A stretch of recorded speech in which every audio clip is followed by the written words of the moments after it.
ರಾಜ್ಯ ರಾಜಕಾರಣದಲ್ಲಿ ಭಾರೀ ಸದ್ದು ಮಾಡಿದ ಬಳ್ಳಾರಿಯಲ್ಲಿ ಬ್ಯಾನರ್ ಫೈಟಿಂಗ್ ಗಲಭೆ ಪ್ರಕರಣ ಮಾಸುವ ಮುನ್ನವೇ ಮತ್ತೊಂದು ಕೃತ್ಯ ನಡೆದಿದೆ. ಗಂಗಾವತಿ ಶಾಸಕ ಜನಾರ್ದನ ರೆಡ್ಡಿ ಹಾಗೂ ಶ್ರೀರಾಮುಲುಗೆ ಸೇರಿದೆ ಎನ್ನಲಾದಂತಹ ಜಿ ಸ್ಕ್ವೇರ್ ಲೇಔಟ್ನಲ್ಲಿರುವಂತಹ ಮಾಡೆಲ್ ಹೌಸ್ನಲ್ಲಿ ಬೆಂಕಿ ಅವಘಡ ಸಂಭವಿಸಿದೆ. ಕಾಂಗ್ರೆಸ್ನವರೇ ಬೆಂಕಿ ಹಚ್ಚಿದ್ದಾರೆ ಅಂತ ಜನಾರ್ದನ ರೆಡ್ಡಿ ಗಂಭೀರ ಆರೋಪ ಮಾಡಿದ್ದಾರೆ. ರೆಡ್ಡಿ ಒಡೆತನದ ಮಾಡೆಲ್ ಹೌಸ್ಗೆ ಬೆಂಕಿ ಪ್ರಕರಣ ಸಂಬಂಧ 8 ಯುವಕರನ್ನ ಪೊಲೀಸರು ವಶಕ್ಕೆ ಪಡೆದು ವಿಚಾರಣೆಯನ್ನು ಮುಂದುವರೆಸಿದ್ದಾರೆ. 8 ಮಂದಿಯಲ್ಲಿ 6 ಮಂದಿ ಅಪ್ರಾಪ್ತರಿದ್ದು ರೀಲ್ಸ್ ಮಾಡೋಕೆ ಹೋಗಿ ಬೆಂಕಿ ಹಚ್ಚಿರೋ ಶಂಕೆ ಇದೆ. ಸದ್ಯ ಸ್ಥಳಕ್ಕೆ ಗ್ರಾಮೀಣ ಠಾಣೆಯ ಡಿವೈಎಸ್ಪಿ, ಸಿಪಿಐ ಜೊತೆಗೆ ಎಫ್ಎಸ್ಎಲ್ ತಂಡ ಭೇಟಿ ನೀಡಿ ಪರಿಶೀಲನೆ ಮಾಡಿದ್ದಾರೆ. ಈ ವಿಚಾರವಾಗಿ ಮಾತನಾಡಿದ SP doctor Suman D Pannekar, ಅಪರಿಚಿತ ವ್ಯಕ್ತಿಗಳು ಬೆಂಕಿ ಹಚ್ಚಿದ್ದಾರೆ ಅಂತ ದೂರು ದಾಖಲಾಗಿದೆ. ಫೋಟೋಶೂಟ್ಗಾಗಿ ಮಾಡೆಲ್ ಹೌಸ್ಗೆ ಹೋಗಿದ್ದಾರೆ. ಈ ವೇಳೆ ಸಿಗರೇಟ್ ಸೇದುವಾಗ ಬೆಂಕಿ ತಾಗಿರುವಂತಹ ಶಂಕೆ ಇದೆ ಅಂತಂದ್ರು. ಮನೆ ಏನಿದೆ ಇಲ್ಲಿ ನಾವು ಈಗಾಗಲೇ ಇನ್ವೆಸ್ಟಿಗೇಷನ್ ಮಾಡ್ತಾ ಇದ್ದು ಒಂದಷ್ಟು ಹಂತಕ್ಕೆ ನಾವು ತಲುಪಿದ್ದೇವೆ. ಈ ನಿಟ್ಟಿನಲ್ಲಿ ಕೆಲವು ವ್ಯಕ್ತಿಗಳು ಯಾರು ನಮಗೆ ಸಸ್ಪೆಕ್ಟ್ಸ್ ಅಂತ ಇದ್ದರು, ಸುಮಾರು 8 ಜನರನ್ನ ಈಗಾಗಲೇ ನಾವು ವಶಕ್ಕೆ ಪಡೆದಿದ್ದೇವೆ. ಸುಮಾರು ಸಿಗರೆಟ್ ಬಡ್ಸು ಮತ್ತು ಕೆಲವೊಂದು ಬೆಂಕಿ ಪೊಟ್ಣಗಳು ಅಲ್ಲಿ ಎಲ್ಲ ಅಲ್ಲಲ್ಲೇ ಬಿದ್ದಿರೋ ಅಂಥದ್ದಿದೆ. ಸೊ ಅಲ್ಲೇ ಬಿದ್ದಿರೋವಂಥ ಬೆಂಕಿ ಪೊಟ್ಣ ಒಂದು ಅಪ್ರಾಪ್ತ ಬಾಲಕ, ಅದರಲ್ಲಿ ಗೊತ್ತಿಲ್ಲದೇ ಅಲ್ಲಿ ಏನೋ ಒಂದು ವಸ್ತುವಿಗೆ ತಾಕ್ಸಿರೋ ಅಂಥದ್ದು, ಆಟ ಆಡ್ತಾ ಆಗಿರುವಂಥದ್ದು ಮೇಲ್ನೋಟಕ್ಕೆ ಕಂಡು ಬರ್ತಾ ಇದೆ. ಸೊ ಅದು ನಂತರ ಕಂಟ್ರೋಲ್ಗೆ ಸಿಗದೆ ಅದು ಎಲ್ಲ ಕಡೆ ಇದ್ದಂತಹ ವಸ್ತುಗಳಿಗೆ ಸ್ಕ್ಯಾಟರ್ ಆಗಿ ದೊಡ್ಡ ಪ್ರಮಾಣದಲ್ಲಿ ಬೆಂಕಿ ತಾಗಿರುವಂಥದ್ದು ಆಗಿರ್ಬೋದು. ಬಟ್ ಇನ್ನೂ ಇದರಲ್ಲಿ ನಾವು ಇನ್ನೂ ಡೆಪ್ತ್ ಅನಾಲಿಸಿಸ್ ಮಾಡ್ತೇವೆ, ಇನ್ನೂ ಟೆಕ್ನಿಕಲ್ ಡೀಟೇಲ್ಸ್ ತಗೊಳ್ಳೋ ಅಂಥದ್ದಿದೆ. ಇನ್ನು ಮಾಡೆಲ್ ಹೌಸ್ ಬಳಿ ಜನಾರ್ದನ ರೆಡ್ಡಿ ಹಾಗೂ ಶ್ರೀರಾಮುಲು ಕೂಡ ಭೇಟಿ ನೀಡಿ ಬೆಂಕಿ ಬಿದ್ದ ಸ್ಥಳವನ್ನ ಪರಿಶೀಲನೆ ಮಾಡಿದ್ದಾರೆ. ಬಳಿಕ ಮಾತನಾಡಿದ ಜನಾರ್ದನ್ ರೆಡ್ಡಿ, ಈ ಕೃತ್ಯ ಭರತ್ ರೆಡ್ಡಿ ಅವರೇ ಮಾಡಿದ್ದಾರೆ, ಆದರೆ ಈ ಪ್ರಕರಣವನ್ನ ತಿರುಚೋಕೆ ರೀಲ್ಸ್ ಮಾಡುವ ಕಾರ್ಯಕ್ಕೆ ಹುಡುಗರು ಬಂದಿದ್ರು ಅಂತ ಕತೆ ಕಟ್ತಿದ್ದಾರೆ ಅಂತ ಕಿಡಿಕಾರಿದ್ದಾರೆ. ನಾವು ಕಂಪ್ಲೀಟ್ ಆಗಿ ಎಷ್ಟು ಕೇರ್ಫುಲ್ ಆಗಿ ನೋಡ್ಕೊಂತ ಇದೀವಿ. ಇಲ್ಲಿ ಕಳುವಾಗಿರೋ ಪ್ರಕರಣದಲ್ಲಿ ಕಂಪ್ಲೇಂಟ್ ಕೊಟ್ಟಿದ್ರೆ 3 ಬಂಧನ ಮಾಡಿದಾಗ ನಾರಾ ಭರತ್ ರೆಡ್ಡಿ ತುಂಬ ಪ್ರೆಷರ್ ಹಾಕಿ ಯಾರಿಗೆ ನೇರವಾಗಿ ಇಲ್ಲಿರೋ ಇನ್ಸ್ಪೆಕ್ಟರ್ಗಳಿಗೆ ಫೋನ್ ಮಾಡಿ ಪ್ರೆಷರ್ ಹಾಕಿದ್ದಾರೆ. ಮತ್ತು ರವಿಕುಮಾರ್ ASP ಏನಿದ್ದಾರೆ ಫೋನ್ ಮಾಡಿಬಿಟ್ಟು ರೂರಲ್ ಇನ್ಸ್ಪೆಕ್ಟರ್ನ ತಕ್ಷಣ ಅವ್ರನ್ನ ಬಿಡುಗಡೆ ಮಾಡು, ಈ ಕೇಸ್ ವಿಷಯದಲ್ಲಿ ಅಲ್ಲೇನೋ ಗೇಟ್ಗಳು ಅವು ಇವು ಕಳುವಾಗಿದೆ ಅಂದ ತಕ್ಷಣ ನೀನು ಅವ್ರನ್ನ ಅರೆಸ್ಟ್ ಮಾಡೋಷ್ಟು ಅವಶ್ಯಕತೆ ಇಲ್ಲ ಸರ್. ಒಳಗಡೆ ಸುಮಾರು ಎಲೆಕ್ಟ್ರಿಕಲ್ ಮಟೀರಿಯಲ್ ಕೂಡ ಅಲ್ಲಿ ಕಳುವು ಮಾಡಿದ್ದಾರೆ ಅವರು, ಅದಕ್ಕೆ ನಾನು ಅರೆಸ್ಟ್ ಮಾಡಿದ್ದೀನಿ ಅಂತೇಳಿ ಒಟ್ಟಿಗೆ ಅವರು ಅರೆಸ್ಟ್ ಮಾಡಿ ಕಸ್ಟಡಿಗೆ ಕಳಿಸಿದ್ದಾರೆ. ಭರತ್ ರೆಡ್ಡಿ ಸುಮಾರು ಅಂದರೆ 4-5 ತಿಂಗಳ ಹಿಂದೆಯಿಂದ ಕೂಡ ಈ ಒಂದು ಪ್ರಾಪರ್ಟಿ ಮೇಲೆ ಕೂಡ ಕಣ್ಣಾಕಿ ಹುಡುಗರನ್ನ ಕಳಿಸಿ ಕಳುವು ಮಾಡ್ತಿರೋಂಥದ್ದು, ಇದ್ರ ಸುತ್ತಮುತ್ತ ಓಡಾಡ್ತಾ ಇರೋದು ಒಂದು ಸಾಕ್ಷಿ. ಬಳ್ಳಾರಿ ಅಗ್ನಿ ಅವಘಡ ಪ್ರಕರಣದ ಬಗ್ಗೆ ಬಿಜೆಪಿ ನಾಯಕ ಛಲವಾದಿ ನಾರಾಯಣಸ್ವಾಮಿ ಪ್ರತಿಕ್ರಿಯೆ ನೀಡಿದ್ದಾರೆ. ಕಾಂಗ್ರೆಸ್ ದುರಾಡಳಿತ ಯಾವ ಮಟ್ಟಕ್ಕೆ ಹೋಗಿದೆ ಅಂತ ಇದರಿಂದ ಗೊತ್ತಾಗುತ್ತೆ. ಇವರ ಕಾರ್ಯಕರ್ತರನ್ನ ಕೊಂದು ಕ್ಯಾಶ್ನಲ್ಲಿ 25 ಲಕ್ಷ ಪರಿಹಾರ ಕೊಟ್ಟರು, ಆದರೆ ಭರತ್ ರೆಡ್ಡಿಯನ್ನ ಬಂಧಿಸಿಲ್ಲ. ಭರತ್ ರೆಡ್ಡಿ ಮನೆ ಸುಟ್ಟಾಕ್ತೀನಿ ಅಂತ ರೆಡ್ಡಿಯವರಿಗೆ ಧಮಕಿ ಹಾಕಿದ್ರು. ಈಗ ಮನೆ ಸುಟ್ರಲ್ಲ, ರೆಡ್ಡಿಯವರ ಬೇರೊಂದು ಮನೆಗೆ ಬೆಂಕಿ ಹಾಕಿದ್ರಲ್ಲ. ಸಿಎಂಗೆ ಕಾಳಜಿ ಇದ್ರೆ ಈಗಲಾದ್ರೂ ಭರತ್ ರೆಡ್ಡಿಯನ್ನ ಬಂಧಿಸಲಿ ಎಂದಿದ್ದಾರೆ. ಬಳ್ಳಾರಿಯಲ್ಲಿ ಜನಾರ್ದನ್ ರೆಡ್ಡಿಯವರ ಮಾಡೆಲ್ ಹೌಸ್ ಬೆಂಕಿ ಆಗ್ತಕ್ಕಂತ ಕೆಲಸ ನಿನ್ನೆ ನಡೆದಿದೆ. ಸುಮ್ಮನೆ ಬೆಂಕಿ ಹಚ್ಕೊಳ್ಳೋದಿಲ್ಲ, ಹಚ್ಚಿದ್ರೆ ಮಾತ್ರ ಹಚ್ಚೋದು. ಅಂದ್ರೆ ಜೀವ ಸಮೇತ ನಿಮ್ಮನ್ನು ಸುಟ್ಟಾಕ್ತೇನೆ, ಮನೆ ಸುಟ್ಟಾಕ್ತೇನೆ. ಆಯ್ತು, ಮನೆ ಸುಟ್ಟಾಯ್ತಲ್ಲ. ಈಗ ಅವ್ರು ಇರೋ ಮನೆ ಸುಡಕ್ಕಾಗ್ಲಿಲ್ಲ, ಬೇರೊಂದು ಮನೆಯನ್ನು ಸುಟ್ಟಾಯ್ತು ಅಂದ್ರೆ ಹೇಳಿಕೆ ಕೊಟ್ಟು ಮನೆಯನ್ನೇ ಸುಟ್ಟಾಕ್ತಿವಿ ಅಂತ ಸುಟ್ಟಾಕಿದ್ರು. ಇವಾಗ ಏನ್ ಮಾಡ್ತೀರಿ ಮಾನ್ಯ ಮುಖ್ಯಮಂತ್ರಿಗಳೇ? ನಿಮಗೇನಾದ್ರೂ ನಿಮ್ಮ ದೇಹದಲ್ಲಿ ನಿಜವಾದ ಸೋಷಿಯಲಿಸ್ಟ್ ಹೇಳ್ತೀವಲ್ಲ ರಕ್ತ ಹರಿತಾ ಇದ್ರೆ, ಸತ್ಯ ಧರ್ಮಗಳನ್ನು ಎತ್ತಿ ಹಿಡಿಬೇಕಂತಿದ್ರೆ, ನಿಮಗೇನಾದ್ರೂ ಮಾನವೀಯತೆ ಇನ್ನೂ ಸ್ವಲ್ಪ ಬದುಕಿದ್ರೆ ಕ್ರಮ ಜರುಗಿಸಿ ಇವುಗಳ ಮೇಲೆ. ಬಳ್ಳಾರಿಯಲ್ಲಿ ಜನಾರ್ದನ ರೆಡ್ಡಿಗೆ ಸೇರಿದ ಮಾಡೆಲ್ ಹೌಸ್ಗೆ ಬೆಂಕಿ ಪ್ರಕರಣ ಸಂಬಂಧ ರಾಜ್ಯ ಸರ್ಕಾರದ ವಿರುದ್ಧ ಮಾಜಿ ಶಾಸಕ ವೈ ಸಂಪಂಗಿ ಆಕ್ರೋಶ ವ್ಯಕ್ತಪಡಿಸಿದ್ದಾರೆ. ಜನಾರ್ದನ್ ರೆಡ್ಡಿ ಮೇಲೆ ಇತ್ತೀಚಿನ ದಿನಗಳಲ್ಲಿ ದಬ್ಬಾಳಿಕೆ, ದೌರ್ಜನ್ಯ ನಡೀತಾ ಇದೆ. ಇದಕ್ಕೆ ಕಾರಣ ಕಾಂಗ್ರೆಸ್ನ ಸರ್ಕಾರ. ರಾಜ್ಯದಲ್ಲಿ ಕಾನೂನು ಸುವ್ಯವಸ್ಥೆ ಸಂಪೂರ್ಣ ಹದಗೆಟ್ಟು ಅಂತಿರುವ ವೈ ಸಂಪಂಗಿ ಜನಾರ್ದನ್ ರೆಡ್ಡಿಗೆ ಸೂಕ್ತ ರಕ್ಷಣೆ ನೀಡಬೇಕು ಅಂತಾನೂ ಆಗ್ರಹಿಸಿದರು. ಜನಾರ್ದನ್ ರೆಡ್ಡಿಯವರ ವಿರುದ್ಧವಾಗಿ ಮಾಡ್ತಕ್ಕಂಥ ಇತ್ತೀಚಿನ ದಿನಗಳಲ್ಲಿ ಏನು ಹಲ್ಲೆ, ಆರೋಪಗಳು, ದೌರ್ಜನ್ಯ, ದಬ್ಬಾಳಿಕೆ ನಡೀತಾ ಇದೆ ಅಂತ ಹೇಳಿದ್ರೆ, ಅದು ಕಳೆದ 2.5 ವರ್ಷಗಳಲ್ಲಿ ಈ ರಾಜ್ಯದಲ್ಲಿ ಬಂದಂಥ ಸರ್ಕಾರ ಕಾನೂನು ಸುವ್ಯವಸ್ಥೆ ಹದಗೆಟ್ಟಿದೆ. ಈ ರಾಜ್ಯದಲ್ಲಿ ಯಾರಿಗೂ ನೆಮ್ಮದಿ ಇಲ್ಲ. ಅದಕ್ಕಾಗಿ ಜನಾರ್ದನ್ ರೆಡ್ಡಿಯವರು ಮೇಲೆ ಮಾಡಿರ್ತಕ್ಕಂಥ ಹಲ್ಲೆಗಳಿದೆ, ಪ್ರಾಣ ಬೆದರಿಕೆ ಇದೆ. ಇದು ಕೂಡಲೇ ಪೊಲೀಸ್ ಇಲಾಖೆ ಎಚ್ಚೆತ್ಕೋಬೇಕು, ಅವರ ಪರವಾಗಿ ಅವ್ರಿಗೆ ರಕ್ಷಣೆ ಕೊಡಬೇಕು. ಕಾನೂನು ರೀತಿಯಲ್ಲಿ ಅವ್ರ ವಿರುದ್ಧ ಮಾಡಿರ್ತಕ್ಕಂಥವ್ರ ವಿರುದ್ಧ ಕಾನೂನು ಕ್ರಮ ಜರುಗಿಸಬೇಕು ಅನ್ನುವಂಥ ಒತ್ತಾಯ ಕೂಡ ರೆಡ್ಡಿ ಮನೆಗೆ ಬೆಂಕಿ ಬಿದ್ದ ಪ್ರಕರಣಕ್ಕೆ ಸಂಬಂಧಪಟ್ಟಂತೆ ಚಿತ್ರದುರ್ಗದಲ್ಲಿ ಮಾತನಾಡಿದ ಸಚಿವ ಡಿ ಸುಧಾಕರ್, ಪೊಲೀಸರು ತನಿಖೆ ಮಾಡ್ತಿದ್ದಾರೆ. ಯಾರೇ ಆದ್ರೂ ಇಂತಹ ಕೃತ್ಯ ಮಾಡಬಾರದು. ಇದನ್ನ ಯಾರೇ ಮಾಡಿದ್ರೂ ನಾನು ಅದನ್ನ ಖಂಡಿಸ್ತೇನೆ. ತನಿಖೆಯ ನಂತರ ಸತ್ಯಾಂಶ ಹೊರಬರಲಿದೆ. ಯಾರು ಎಷ್ಟೇ ಪ್ರಬಲ ಇದ್ರೂ ಕೂಡ ಕ್ರಮ ಆಗುತ್ತೆ ಎಂದರು. ಪೊಲೀಸ್ನವರು ಕೇಸನ್ನು ರಿಜಿಸ್ಟರ್ ಮಾಡ್ಕೊಂಡಿದ್ದಾರೆ, ತನಿಖೆ ಮಾಡ್ತಾ ಇದ್ದಾರೆ. ಅದು ಯಾರೇ ಇರಲಿ ಈ ಒಂದು ದುಷ್ಕೃತ್ಯವನ್ನು ಮಾಡಬಾರ್ದು. ಆ ರೀತಿ ಆಗಿದರೆ ಅದನ್ನು ಖಂಡಿಸ್ತೇನೆ. ಅದನ್ನು ತನಿಖೆ ನಂತರ ಅದರ ಸತ್ಯಾಂಶ ಹೊರಬರುತ್ತೆ. ಯಾವುದೇ ಕಾರಣಕ್ಕೆ ಅಷ್ಟೇ ಪ್ರಬಲ ಇದ್ರೂ ಕೂಡ ತನಿಖೆಯಿಂದ ಹೊರಬರುತ್ತೆ. ಏನು ಹೇಳ್ತಾ ಇದ್ದೀನಿ, ಇದು ರಾಜಕಾರಣ. ಹಿಂದೆ ಅವರು ಸಹ ಅನೇಕ ಈ ರೀತಿಯಾಗಿರ್ತಕ್ಕಂಥ ಕೆಲವು ನಡೆದ ಘಟನೆಗಳು. ಈಗ ರಾಜಕೀಯ ವಲಯದ ಪ್ರಮುಖ ವಿದ್ಯಮಾನಗಳು. ಹುಬ್ಬಳ್ಳಿಯ ಮಂಟೂರ ರಸ್ತೆಯಲ್ಲಿ ಇವತ್ತು ಸರ್ಕಾರದ ವತಿಯಿಂದ ವಸತಿ ಇಲಾಖೆಯ ಕಾರ್ಯಕ್ರಮ ನಡೆಯಿತು. 42,345 ಸ್ಲಂ ಬೋರ್ಡ್ ಮನೆಗಳ ಉದ್ಘಾಟನೆ ಕಾರ್ಯಕ್ರಮವನ್ನು ಸಿಎಂ ಸಿದ್ದರಾಮಯ್ಯ ಹಾಗೂ ಎಐಸಿಸಿ ಅಧ್ಯಕ್ಷ ಮಲ್ಲಿಕಾರ್ಜುನ ಖರ್ಗೆ ನೆರವೇರಿಸಿದ್ದು, ಬಳಿಕ ಫಲಾನುಭವಿಗಳಿಗೆ ಮನೆಗಳನ್ನು ಹಸ್ತಾಂತರ ಮಾಡಿದ್ದು. ಈ ವೇಳೆ ಮಾತನಾಡಿದ ಎಐಸಿಸಿ ಅಧ್ಯಕ್ಷ ಮಲ್ಲಿಕಾರ್ಜುನ ಖರ್ಗೆ, ಕಾಂಗ್ರೆಸ್ ಬಡವರಿಗೆ ಮನೆ ಕೊಡೋ ಕೆಲಸವನ್ನ ಮಾಡ್ತಿದೆ. ಆದರೆ ಬಿಜೆಪಿಗರಿಗೆ ಕಾಂಗ್ರೆಸ್ ನಾಯಕರನ್ನ ಬೈಯೋದು ಬಿಟ್ರೆ ಏನು ಮಾಡ್ತಿಲ್ಲ. ಕೇಂದ್ರ ಸರ್ಕಾರ ನರೇಗಾ ಯೋಜನೆಯನ್ನ ಕಿತ್ಕೊಳ್ಳೋ ಕೆಲಸವನ್ನ ಮಾಡ್ತಿದೆ. ನಾವು ಸುಮ್ಮನೆ ಅದನ್ನ ಬಿಡೋದಿಲ್ಲ ಅಂತ ಕಿಡಿಕಾರಿದ್ರು. ಇನ್ನು ಇದೇ ವಿಚಾರವಾಗಿ ಸಿಎಂ ಸಿದ್ದರಾಮಯ್ಯ, ಸಚಿವ ಜಮೀರ್ ಅಹ್ಮದ್ ಖಾನ್ ಕೂಡ ಪ್ರತಿಕ್ರಿಯಿಸಿದ್ದಾರೆ. ನನಗಂತೂ ತುಂಬ ಖುಷಿಯಾಗಿದೆ. ಇವತ್ತು ಲಕ್ಷಾಂತರ ಜನ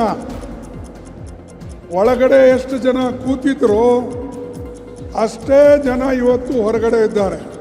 ನಮ್ಮ ಮನ್ರೇಗಾ ಕಾನೂನು ತೆಗೆದು ಅದು ಯಾವುದೋ ಜಿರಾಮ ಏನೋ ಅಂತಾರಮ್ಮ, ಜಿರಾಮನೋ ರಾಮರಾಮ್ ಅಂತಾರೆ, ಗೊತ್ತಿಲ್ಲ. ಅರೆ ಇದು ಕಾನೂನು ಸಂವಿಧಾನದಲ್ಲಿ ಕಲಂ 41 ಬಾಬಾ ಸಾಹೇಬ್ ಅಂಬೇಡ್ಕರ್ ಅವರು ಬರೆದಂಥ ಡೈರೆಕ್ಟಿವ್ ಪ್ರಿನ್ಸಿಪಲ್ಸ್ನಲ್ಲಿ ಪ್ರಕಾರ ರೈಟ್ ಟು ವರ್ಕ್, ಕೆಲಸ ಮಾಡತಕ್ಕಂಥ ಒಂದು ಶಕ್ತಿಯನ್ನು, ಹಕ್ಕನ್ನು ನಿಮಗೆ ಕೊಟ್ಟಿದ್ದು. ಆದರೆ ಅದನ್ನು ಕಿತ್ಕೊಳ್ಬೇಕು ಅಂತ ಈಗ ನಡೆದಿದೆ. ರಾಜ್ಯ ಸರ್ಕಾರಕ್ಕೆ ಕೊಡಬೇಕಾಗಿರ್ತಕ್ಕಂಥ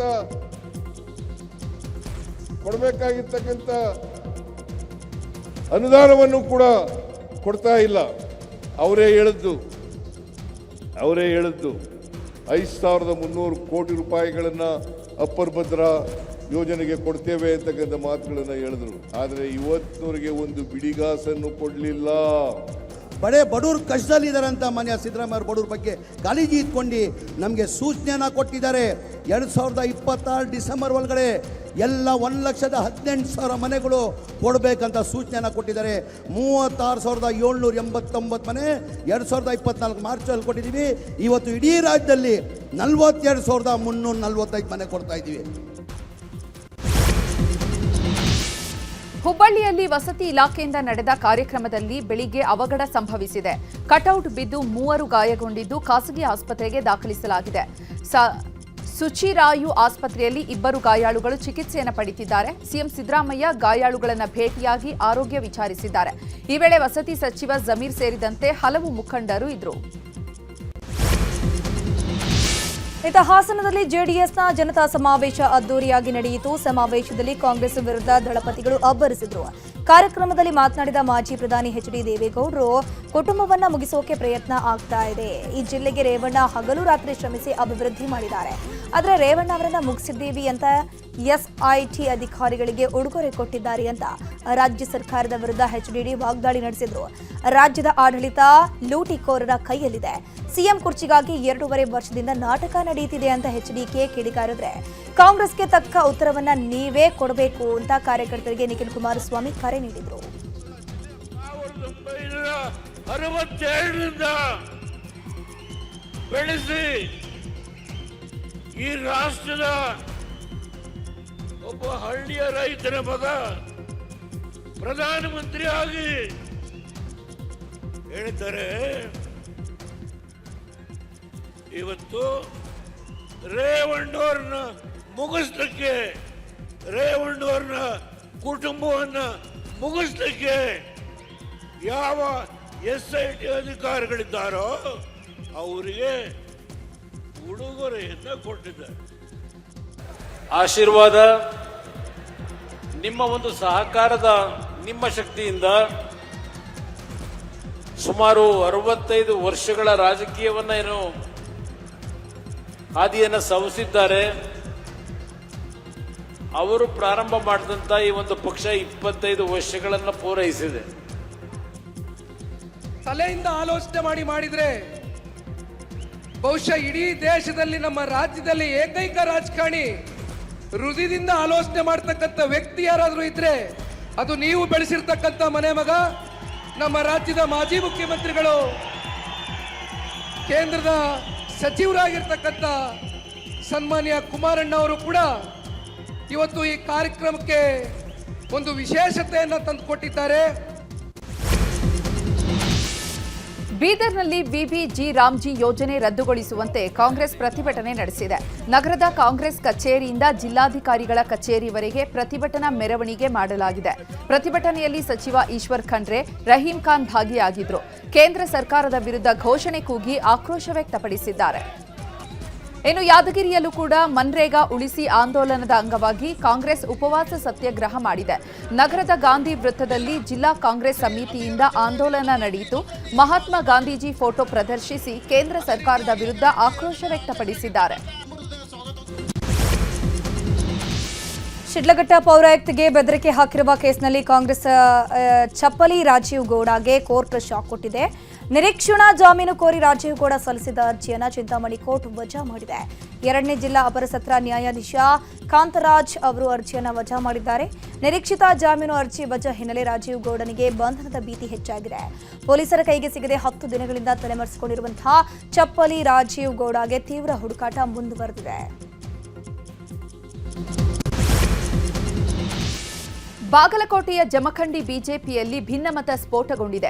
ಬಿಜೆಪಿ ಸದಸ್ಯತ್ವಕ್ಕೆ ಕಾರ್ಯಕರ್ತರು ಸಾಮೂಹಿಕವಾಗಿ ರಾಜೀನಾಮೆ ಕೊಟ್ಟಿದ್ದಾರೆ. ಇನ್ನು ರಾಜೀನಾಮೆ ಬೆನ್ನಲ್ಲೇ ಇಬ್ಬರು ಮುಖಂಡರ ನಡುವೆ ಫೋನ್ನಲ್ಲಿ ಪರಸ್ಪರ ವಾಗ್ವಾದ ನಡೆದು ಹೋಗಿದೆ. ಬಿಜೆಪಿ ಕಾರ್ಯಕರ್ತ ಗದಿಗೆಪ್ಪ ಕರೆ ಮಾಡಿ ಜಿಲ್ಲಾ ಬಿಜೆಪಿ ಒಬಿಸಿ ಘಟಕದ ಅಧ್ಯಕ್ಷ ಸಂಗಮೇಶ್ ದಳವಾಯಿಗೆ ಕೊಲೆ ಬೆದರಿಕೆ ಹಾಕಿದ್ದಾರೆ ಅಂತ ಆರೋಪ ಮಾಡಲಾಗಿದೆ. ಬಿಜೆಪಿ ಹಿಂದೂ ಕಾರ್ಯಕರ್ತರನ್ನ ಬಿಜೆಪಿ ಕಡೆಗಣಿಸ್ತಾ ಇದೆ ಅಂತ ಗದಿಗೆಪ್ಪ ಅಸಮಾಧಾನ ವ್ಯಕ್ತಪಡಿಸಿದ್ದಾರೆ. ಈಗ ರಾಜ್ಯದ ಪ್ರಮುಖ ಸುದ್ದಿಗಳು. ಐತಿಹಾಸಿಕ ಲಕ್ಕುಂಡಿ ಗ್ರಾಮದಲ್ಲಿ ಉತ್ಖನನ ಕಾರ್ಯದ ವೇಳೆ ದಿನಕ್ಕೊಂದು ವಿಸ್ಮಯ ವಸ್ತುಗಳು ಪತ್ತೆಯಾಗ್ತಾನೆ ಇದೆ. ಇವತ್ತು 7 ಹೆಡೆ ಸರ್ಪದ ಮೂರ್ತಿ ಪತ್ತೆಯಾಗಿದೆ. ಉತ್ಖನನದ ವೇಳೆ ಕಲ್ಯಾಣ ಚಾಲುಕ್ಯರ ಕಾಲದ ಸರ್ಪದ ಕಲ್ಲು ಪತ್ತೆಯಾಗಿದೆ. ಷಣ್ಮುಖ ಅನ್ನೋರ ಜಮೀನಲ್ಲಿ ಮೂರ್ತಿ ಪತ್ತೆಯಾಗಿದ್ದು ಭಾರೀ ಕುತೂಹಲ ಹೆಚ್ಚಿಸಿದೆ. ಅಲ್ಲದೆ ಕೋಟೆ ವೀರಭದ್ರೇಶ್ವರ ದೇವಾಲಯ ಬಳಿ 8 ಮೂಳೆಯ ಚೂರುಗಳು ಪತ್ತೆಯಾಗಿದೆ. ಇನ್ನು ಉತ್ಖನನ ಸ್ಥಳಕ್ಕೆ ಶಾಸಕ ಸಿಸಿ ಪಾಟೀಲ್ ಭೇಟಿ ನೀಡಿ ಪರಿಶೀಲನೆ ಮಾಡಿದ್ದಾರೆ. ಬಳಿಕ ಮಾತನಾಡಿದ ಅವರು, ಉತ್ಖನನ ನಡೆಯುವ ವೇಳೆ ಹಲವಾರು ಅವಶೇಷಗಳು ಪತ್ತೆಯಾಗಿದೆ. ಮುಂದಿನ ಹಂತದ ಉತ್ಖನನ ಬಗ್ಗೆ ಜಿಲ್ಲಾ ಉಸ್ತುವಾರಿ ಸಚಿವ ಎಚ್.ಕೆ. ಪಾಟೀಲ್ ಜೊತೆಗೆ ಮಾತನಾಡ್ತೀನಿ. ಉತ್ಖನನದಿಂದ ಸಾರ್ವಜನಿಕರಿಗೆ ತೊಂದರೆ ಆಗದಂತೆ ನೋಡಿಕೊಳ್ಳುವ ಕೆಲಸವನ್ನ ಮಾಡ್ತೀವಿ ಅಂತಂದ್ರು. ಸಂದರ್ಭದಲ್ಲಿ ಹಲವಾರು ಅವಶೇಷಗಳು, ಕಲ್ಲಿನ ಅವಶೇಷಗಳು ಸಿಕ್ಕವು. ಉತ್ಖನನ ಕಾರ್ಯ ಮುಂದುವರೆದಿದೆ. ಸನ್ಮಾನ್ಯ ಜಿಲ್ಲಾ ಉಸ್ತುವಾರಿ ಸಚಿವರ ಜೊತೆಗೆ ಮಾತನಾಡಿ ಉತ್ಖನನ ಕಾರ್ಯಕ್ರಮದ ಮುಂದಿನ ರೂಪರೇಷೆಗಳ ಬಗ್ಗೆ ಚರ್ಚೆ ಮಾಡ್ತೀವಿ. ಆದರೆ ಮಾಧ್ಯಮದ ಮುಖಾಂತರ ನನ್ನ ಮನವಿ ಇಷ್ಟೇ, ಉತ್ಖನನದಿಂದ ಸಾರ್ವಜನಿಕರಿಗೆ ತೊಂದರೆ ಆಗಬಾರ್ದು. ಉತ್ಖನನ ಕಾರ್ಯಕ್ಕೆ ಲಕ್ಕುಂಡಿಯಲ್ಲಿ ಕೆದಕಿದಷ್ಟು ವಿಸ್ಮಯ ಬಯಲಾಗ್ತಾ ಇದೆ. ಈ ಕುರಿತು ಮಾತನಾಡಿರುವ ಶಾಸನ ಇತಿಹಾಸ ತಜ್ಞೆ ಹನುಮಾಕ್ಷಿ ಗೋಗಿ, ಲಕ್ಕುಂಡಿಯಲ್ಲಿ ನಿಧಿ ಇರುವ ಸಾಧ್ಯತೆ ಜಾಸ್ತಿ ಇದೆ. ಹಿಂದಿನ ಕಾಲದಲ್ಲಿ ಬಚ್ಚಿಡಲು ಬೇರೆ ವ್ಯವಸ್ಥೆ ಇರಲಿಲ್ಲ. ಹಾಗಾಗಿ ಭೂಮಿಯಲ್ಲಿ ನಿಧಿ ಬಚ್ಚಿಡ್ತಾ ಇದ್ರು. ನಿಧಿ ಇಟ್ಟವರು ಸತ್ರೆ ಅಲ್ಲಿಯೇ ಆ ನಿಧಿ ಉಳಿತಾ ಇತ್ತು. ಹೀಗಾಗಿ ಮತ್ತಷ್ಟು ನಿಧಿ ಇರುವ ಸಾಧ್ಯತೆ ಇದೆ ಎಂದಿದ್ದಾರೆ. ಹಿಂದಿನ ಕಾಲದಲ್ಲಿ ತಮಗೆ ಗೊತ್ತಿರುವ ಹಾಗೆ ಆ ನಿಧಿಯನ್ನು ಬಚ್ಚಿಡಲಿಕ್ಕೆ ಬೇರೆ ಹಾದಿಗಳಿರಲಿಲ್ಲ. ನೆಲದಲ್ಲೇ ಹುಗಿದಿಡಬೇಕಾಗ್ತಿತ್ತು. ಹಾಗಾಗಿ ನೆಲದಲ್ಲಿ ಹುಗಿದಿಟ್ಟು ಓಡಿ ಹೋಗ್ತಿದ್ರು ಸೈನಿಕರು ಬಂದಾಗ, ಅಥವಾ ಪ್ಲೇಗ್ ಇತ್ಯಾದಿಯಾದಂಥ ರೋಗಗಳು ಬಂದಾಗ ಕೂಡ ಊರು ಬಿಡ್ತಕ್ಕಂಥ ಪ್ರಸಂಗಗಳಿದ್ವು. ಹಾಗಾಗಿ ಅವುಗಳನ್ನ ನೆಲದಲ್ಲಿ ತೆಗೆದು ಒಳಗಡೆ ಮುಚ್ಚಿಟ್ಟು ಹೋಗುವಂಥ ಸಂದರ್ಭಗಳಿತ್ತು. ವಾಪಸ್ ಬೆಂಗಳೂರಿನ ಕೋಗಿಲು ಲೇಔಟ್ ಒತ್ತುವರಿ ಪ್ರಕರಣಕ್ಕೆ ಮೇಜರ್ ಟ್ವಿಸ್ಟ್ ಸಿಕ್ಕಿದೆ. ಎರಡು ರಾಜ್ಯಗಳ ನಡುವೆ ಸಂಘರ್ಷಕ್ಕೆ ಕಾರಣವಾಗಿದ್ದ ಫಕೀರ್ ಲೇಔಟ್, ವಸೀಂ ಲೇಔಟ್ನ ಬಡವರಿಗೆ ಪುನರ್ವಸತಿ ನೀಡಿ ಎಂದಿದ್ದವರ ಅಸಲಿಯತ್ತನ್ನು ಪೊಲೀಸರು ಬಯಲಿಗೆಳೆದಿದ್ದಾರೆ. ನಿರಾಶ್ರಿತರ ಪರ ಹೋರಾಟ ಮಾಡುತ್ತಿದ್ದವರ ಬ್ಯಾಂಕ್ ವಹಿವಾಟು ನೋಡಿ ಪೊಲೀಸರೇ ಶಾಕ್ ಆಗಿದ್ದಾರೆ. ಸರ್ಕಾರಿ ಜಾಗ ಒತ್ತುವರಿ ಮಾಡೋಕೆ ಕೋಟಿ ಕೋಟಿ ಹಣ ಪಡ್ಕೊಂಡಿದ್ದ ವಸೀಂ, ವಿಜಯ್ ಹಾಗೂ ರಾಬಿನ್ ರನ್ನ ಪೊಲೀಸರು ಅರೆಸ್ಟ್ ಮಾಡಿದ್ದಾರೆ. ಆರೋಪಿಗಳ ಬ್ಯಾಂಕ್ ಖಾತೆ ಜಾಲಾಡಿದ ಪೊಲೀಸರಿಗೆ ಬರೋಬ್ಬರಿ 2 ಕೋಟಿ ರೂಪಾಯಿಗೂ ಅಧಿಕ ವಹಿವಾಟು ಆಗಿರುವುದು ಬೆಳಕಿಗೆ ಬಂದಿದೆ. ಕೋಗಿಲು ಲೇಔಟ್ ಒತ್ತುವರಿ ಪ್ರಕರಣದ ಅಸಲಿಯತ್ತು ಬಯಲಾದ ಬೆನ್ನಲ್ಲೇ ಸರ್ಕಾರ ವರಸೆಯನ್ನು ಬದಲಿಸಿದೆ. 26 ಜನರಿಗೆ ಪುನರ್ವಸತಿ ನೀಡೋಕೆ ಮುಂದಾಗಿದ್ದ ಸರ್ಕಾರ ಹಿಂದಕ್ಕೆ ಸರಿದಿದೆ. ತನಿಖೆಯ ಬಳಿಕ ಫ್ಲಾಟ್ಗಳನ್ನು ಹಂಚಿಕೆ ಮಾಡೋಕೆ ಸರ್ಕಾರ ನಿರ್ಧರಿಸಿದೆ. ಮಂಡ್ಯದಲ್ಲಿ 2 ಕಾರುಗಳ ನಡುವೆ ಭೀಕರ ಅಪಘಾತ ಸಂಭವಿಸಿದೆ. ಜಖಮ್ಮಾದ ಕಾರಿನಲ್ಲಿ ಸಿಲುಕಿ ಗಾಯಾಳುಗಳು ನರಳಾಡ್ತಿದ್ದಾರೆ. ಮಳವಳ್ಳಿ ಕೊಳ್ಳೇಗಾಲ ರಸ್ತೆಯ ಗಗನಚುಕ್ಕಿ ಟೋಲ್ ಸಮೀಪ ಈ ಅಪಘಾತ ಸಂಭವಿಸಿದೆ. ಮಳವಳ್ಳಿ ಶಾಸಕ ನರೇಂದ್ರ ಸ್ವಾಮಿ ಗಾಯಾಳುಗಳನ್ನು ರಕ್ಷಣೆ ಮಾಡಿ ಪ್ರಾಥಮಿಕ ಚಿಕಿತ್ಸೆಯನ್ನು ಕೊಡಿಸಿ ಮಾನವೀಯತೆ ಮೆರೆದಿದ್ದಾರೆ. 2 ಕಾರಿನಲ್ಲಿ 12 ಮಂದಿ ಇದ್ರು. ಈ ಪೈಕಿ 6 ಮಂದಿಗೆ ಗಂಭೀರ ಗಾಯಗಳಾಗಿದೆ. ಮಳವಳ್ಳಿ ತಾಲೂಕು ಆಸ್ಪತ್ರೆಯಲ್ಲಿ ಚಿಕಿತ್ಸೆ ಪಡೆಯುತ್ತಿದ್ದಾರೆ. ನಾನ್ ವೆಜ್ ಪ್ರಿಯರಿಗೆ ಬೆಲೆ ಏರಿಕೆಯ ಬಿಸಿ ತಟ್ಟಿದೆ. ಕೋಳಿ ಮಾಂಸದ ದರ ಏರಿಕೆಯಾಗಿದ್ದು ಕೆಜಿ ಚಿಕನ್ ಬೆಲೆ 340 ರೂಪಾಯಿಂದ 350 ರೂಪಾಯಿ ದಾಟಿದೆ. ತಮಿಳುನಾಡು, ಆಂಧ್ರ ರಾಜ್ಯಗಳಲ್ಲಿ ಕೋಳಿ ಸಾಕಾಣೆದಾರರ ಪ್ರತಿಭಟನೆ ಮತ್ತು ಮತ್ತೊಂದು ಕಡೆ ಉತ್ಪಾದನೆಯೂ ಕುಸಿತವಾಗಿರುವುದರಿಂದ ಚಿಕನ್ ಬೆಲೆ ಏರಿಕೆಯಾಗಿದೆ. ಹೋಟೆಲ್ಗಳಲ್ಲೂ ಚಿಕನ್ ಖಾದ್ಯಗಳ ಬೆಲೆ ಏರಿಕೆಯಾಗುವಂತಹ ಸಾಧ್ಯತೆ ಇದೆ. ಶಿವಮೊಗ್ಗದ ಫ್ರೀಡಂ ಪಾರ್ಕ್ನಲ್ಲಿ ಮಲೆನಾಡು ಕರಕುಶಲ ಉತ್ಸವ ಮತ್ತು ಫಲಪುಷ್ಪ ಪ್ರದರ್ಶನ ಆಯೋಜನೆ ಮಾಡಲಾಗಿದೆ. ಗಣರಾಜ್ಯೋತ್ಸವದ ಅಂಗವಾಗಿ 4 ದಿನದ ಜಿಲ್ಲಾಡಳಿತದ ವತಿಯಿಂದ ಆಯೋಜನೆ ಮಾಡಿದ್ದಾರೆ. ಜೋಗ ಜಲಪಾತ, ಶಿವಪ್ಪ ನಾಯಕ ಅರಮನೆ ಮತ್ತು ಬಳ್ಳಿಗಾವಿಯ ಕೇದಾರೇಶ್ವರ ದೇವಸ್ಥಾನ ಸೇರಿದಂತೆ ವಿವಿಧ ಕಲಾಕೃತಿಗಳನ್ನು ರಚಿಸಲಾಗಿದೆ. ಇನ್ನು ಮಾಜಿ ಸಿಎಂ ಬಿಎಸ್ ಯಡಿಯೂರಪ್ಪ ಕುಟುಂಬ ಸಮೇತ ಆಗಮಿಸಿ ಮಳಿಗೆಗಳನ್ನು ವೀಕ್ಷಿಸಿದ್ದಾರೆ. ಬೆಂಗಳೂರಲ್ಲಿ ಪಿಯುಸಿ ಯುವಕನಿಗೆ ಲೈಂಗಿಕ ಕಿರುಕುಳ ನೀಡಿರುವ ಆರೋಪ ಕೇಳಿಬಂದಿದೆ. ಈ ಘಟನೆ ಸಂಬಂಧ ಈಗಾಗಲೇ ಆರ್ಟಿ ನಗರ ಠಾಣೆಯ ಕಾನ್ಸ್ಟೇಬಲ್ ಯಮುನಾ ನಾಯಕ್ ಉಪ್ಪಾರಪೇಟೆ ಪೊಲೀಸರು ಬಂಧಿಸಿದ್ದಾರೆ. ಫ್ರೀಡಂ ಪಾರ್ಕ್ನಲ್ಲಿ ಕರ್ತವ್ಯಕ್ಕೆ ನಿಯೋಜನೆಯಲ್ಲಿದ್ದಂತಹ ಯಮುನಾ ನಾಯಕ್ ಈ ವೇಳೆ ಪ್ರಥಮ ಪಿಯುಸಿ ಯುವಕನಿಗೆ ಲೈಂಗಿಕ ಕಿರುಕುಳ ನೀಡಿದ್ದಾರೆ ಎನ್ನಲಾಗಿದೆ. ನೋಡೋಣ. ಪಂಜಾಬ್ನ ಫತೇಘರ್ ಸಾಹಿಲ್ ಜಿಲ್ಲೆಯ ಸಿರ್ಹಿಂದ್ ಪ್ರದೇಶದಲ್ಲಿ ಕಳೆದ ರಾತ್ರಿ ಭಾರೀ ಸ್ಫೋಟ ಸಂಭವಿಸಿದೆ. ಸರಕು ಸಾಗಣೆ ರೈಲನ್ನು ಗುರಿಯಾಗಿಸಿಕೊಂಡು ಆರ್ಡಿಎಕ್ಸ್ನಿಂದ ರೈಲು ಹಳಿಯನ್ನು ಸ್ಫೋಟಿಸಲಾಗಿದೆ.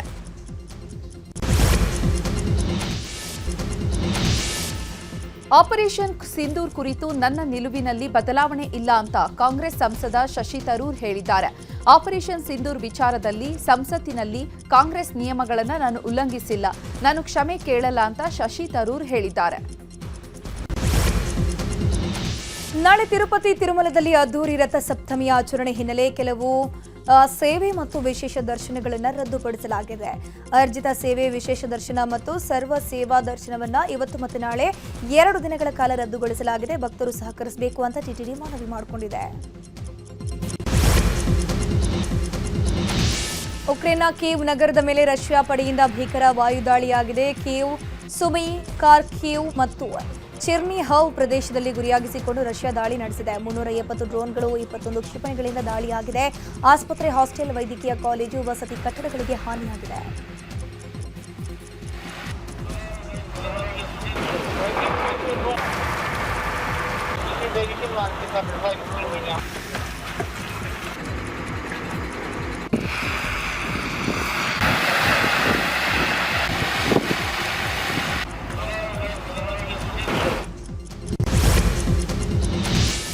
ಭಾರತದ ಮೇಲೆ ಅಮೆರಿಕ ವಿಧಿಸಿದ್ದ ಹೆಚ್ಚುವರಿ 25% ಸುಂಕವನ್ನು ಕಡಿತ ಮಾಡುವ ಸುಳಿವನ್ನ ಅಮೆರಿಕ ಹಣಕಾಸು ಕಾರ್ಯದರ್ಶಿ ಸ್ಕಾಟ್ ಬೆಸೆಂಟ್ ನೀಡಿದ್ದಾರೆ. ದಾವೋಸ್ನಲ್ಲಿ ನಡೆದ ಶೃಂಗಸಭೆಯಲ್ಲಿ ಈ ಕುರಿತು ಮಾತನಾಡಿದ್ದಾರೆ. ಭಾರತ ಈಗ ರಷ್ಯಾದಿಂದ ತೈಲ ಖರೀದಿ ಮಾಡೋದನ್ನ ಕಡಿಮೆ ಮಾಡಿದೆ. ಹೀಗಾಗಿ ಭಾರತದ ಮೇಲೆ ವಿಧಿಸಲಾಗಿದ್ದ ಹೆಚ್ಚುವರಿ ಸುಂಕವನ್ನು ಕಡಿತಗೊಳಿಸಬಹುದು ಅಂದಿದ್ದಾರೆ. We put 25% tariffs on India for buying Russian oil, and the Indian purchases by their refineries of Russian oil have collapsed. So that is a success. The tariffs are still on. The 25% Russian oil tariffs are still on. I would imagine that there is a path to take them off. So that's a check and a ಯುದ್ಧ ನೌಕೆ ಬರ್ತಿದೆ ಅಂತ ಬೆದರಿಕೆ ಹಾಕಿದ America ಅಧ್ಯಕ್ಷ Trump ಹೇಳಿಕೆಗೆ Iran ತಿರುಗೇಟನ್ನು ಕೊಟ್ಟಿದೆ. ಒಂದೇ ಒಂದು ದಾಳಿಯಾದರೂ ಯುದ್ಧವೆಂದು ಪರಿಗಣಿಸ್ತೀವಿ ಅಂತ ಇರಾನ್ ಸೈನ್ಯದ ಅಧಿಕಾರಿಯೊಬ್ಬರು ಎಚ್ಚರಿಕೆ ನೀಡಿದ್ದಾರೆ. ಹವಾಮಾನ ವೈಪರೀತ್ಯದಿಂದ ಅಮೆರಿಕದಲ್ಲಿ ಭಾರೀ ಚಳಿ ಗಾಳಿ ಚಂಡಮಾರುತ ಅಪ್ಪಳಿಸಿದೆ. ಅತಿಯಾದ ಹಿಮ ಸುರಿತಾ ಇದೆ. ಟೆಕ್ಸಾಸ್ನಿಂದ ನ್ಯೂಯಾರ್ಕ್ವರೆಗೆ ಸುಮಾರು 15 ರಾಜ್ಯಗಳಲ್ಲಿ ಚಳಿ ಗಾಳಿ ಚಂಡಮಾರುತ ಸಹಿತ ಭಾರೀ ಹಿಮ ಸುರಿಯುತ್ತಿದೆ.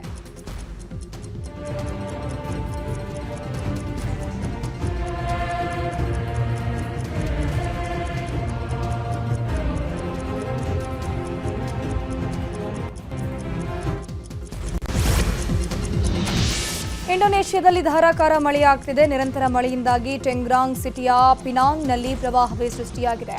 ನಗರದ ರಸ್ತೆಗಳು ನದಿಯಂತೆ ಹರಿತಾ ಇದ್ದು ಜನಜೀವನ ಸಂಪೂರ್ಣವಾಗಿ ಅಸ್ತವ್ಯಸ್ತಗೊಂಡಿದೆ.